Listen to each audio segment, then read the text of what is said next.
Avatar Meher బాబాకి జై. Avatar Meher బాబా సంక్షిప్త జీవిత చరిత్ర.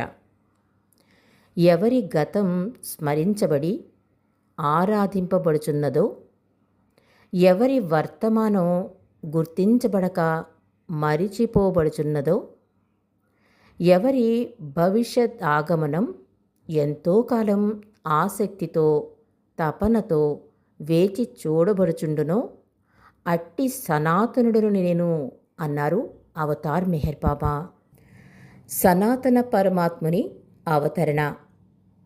ధర్మము అడుగంటి అధర్మం పెరిగిపోయినప్పుడు ధర్మ సంస్థాపన కొరకు ప్రతి యుగంలో మళ్ళీ వస్తానని చెప్పిన శ్రీకృష్ణుని గీతలోని అభయం, మైత్రేయుడిగా మళ్ళీ వస్తానని చెప్పిన బుద్ధుని పునరాగమన సూచన, ఇమాం మెహదీగా మళ్ళీ ఈ భూమిపైకి వస్తానని చెప్పిన మహమ్మద్ ప్రవక్త యొక్క నర్మగర్భమైన మాట, నేను మళ్ళీ వస్తాను నమ్మండి అని చెప్పిన జీసస్ క్రీస్తు యొక్క ప్రేమాన్విత ప్రకటన ప్రకారంగా ఈ యుగంలో ఆ సనాతన పరమాత్ముని అవతరణమే అవతార్ మెహర్ బాబా ఆగమనం.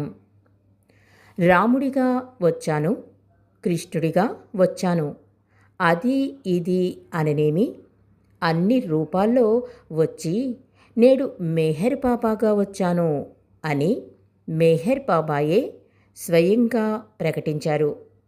ఆర్తితో వచ్చిన వారికి అనుభూతిని కలిగించారు. మానవ రూపంలో ఉంటూనే భగవదైక్యం పొందిన వారైదుగురు సద్గురువులుగా ఉంటూ విశ్వంలో ఆధ్యాత్మిక పరిపాలన సాగిస్తారు. మానవుడు సాధన ద్వారా గమ్యాన్ని చేరి భగవదైక్యాన్ని పొందితే ఆయనను సద్గురువు అంటారు. సనాతన పరమాత్ముడు మానవ రూపం ధరించి దివి నుండి భువికి దిగి వస్తే ఆయనను అవతారుడు అంటారు.